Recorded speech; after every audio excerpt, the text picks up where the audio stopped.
I am sitting in the departure lounge.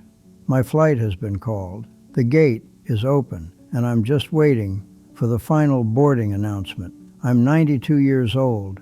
My body is failing. My friends are gone. And the show is almost over. And looking back at you, looking back at the people still running around in the terminal, stressing over luggage, over upgrades, I feel sick.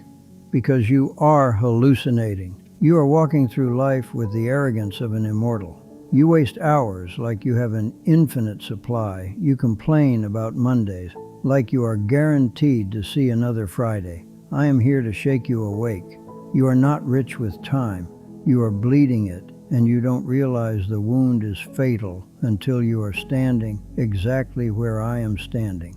Let me tell you about the when-then trap. I had a colleague named Robert, brilliant man, disciplined. Robert had a dream. He wanted to sail the Mediterranean. He had a picture of a sailboat on his office wall for 20 years. Every time I asked him, Robert, when are you going? He had the same script. When I make partner, when the kids graduate, when the portfolio hits 2 million, then I'll buy the boat, then I'll be free. Robert treated the present moment like a toll booth he had to pass through to get to the good stuff. Well, Robert retired at 65. He bought the boat. He named it the second act. 2 weeks before his maiden voyage, he had a massive stroke. He spent the next 3 years in a hospital bed, staring at a white ceiling, unable to speak, unable to move. His kids sold the boat. They sold it to a guy who didn't even know how to sail. He just liked how it looked in the marina. Robert didn't die of a stroke. He died of preparation. He spent 40 years preparing for a life he never actually started. Do not be Robert. Stop delaying your joy for a version of yourself that may never exist. And let's talk about your treasure. I see your generation running on this hamster wheel of upgrades. Bigger house, faster car, newer phone. You are trading your life force for plastic and drywall. I'm currently living in 300 square feet. I have a radio, a kettle, and a photo album. And I have never felt lighter. Here's the truth about your possessions. You don't own them. You are just renting them from the junkyard.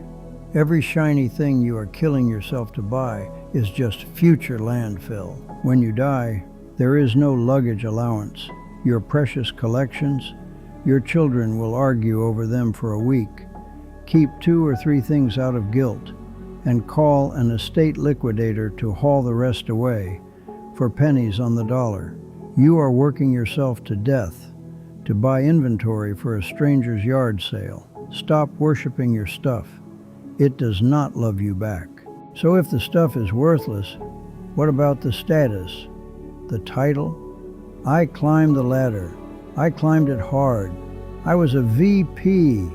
I had the corner office with the view of the skyline. I thought that view was who I was. But let me give you a glimpse of the future.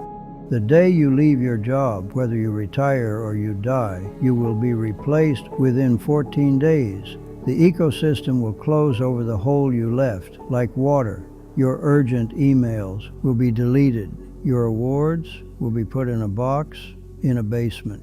I missed my son's 10th birthday because I had a crisis at work. I don't remember what the crisis was. I couldn't tell you the name of the client or the project if you paid me $1 million.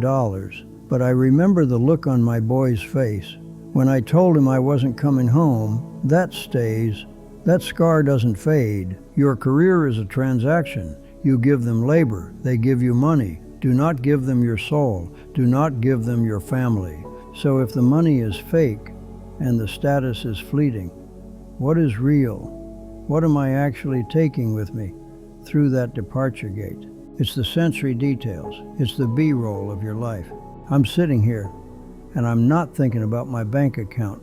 I'm thinking about the way the air smelled right before a summer storm in 1965. I'm thinking about the weight of my wife's head on my shoulder while we watch TV. I'm thinking about the taste of a cold beer after mowing the lawn. Connection, kindness, presence, the time you listened, the time you forgave. That is the only currency that holds its value in the end. I don't want you to just feel sad. I want you to get moving. I want to give you a strategy to stop wasting your life, starting the second this video ends. First, realize the audience is imaginary. You are paralyzed by embarrassment. You don't launch the project. You don't dance at the wedding. You don't say, "I love you," because you're afraid of what they will think. Let me let you in on a secret. There is no they. Everyone is obsessed with themselves. You are the lead actor in your movie, but you are just an extra in everyone else's. Stop inhibiting your life to impress people who aren't watching. Second, the reverse calendar. Assume you have 5 years left. Just 5. If you knew with 100% certainty that you would die in 5 years, would you still be sitting in that meeting? Would you still hold that grudge against your sister? Would you still care about the dent in your car? The pettiness vanishes when the deadline is real. Live with the deadline. Third, make the call. You are holding on to love. You are waiting for the right time to tell someone what they mean to you. There is no right time. There is only time left. You are holding on to love. You are waiting for the right time to tell someone what they mean to you. There is no right time. There is only time left. Pick up the phone, apologize, forgive, confess. I am tired now. My flight is boarding. Don't be like Robert. Don't build a boat you never sail. The clock is ticking louder than you think. Go, live.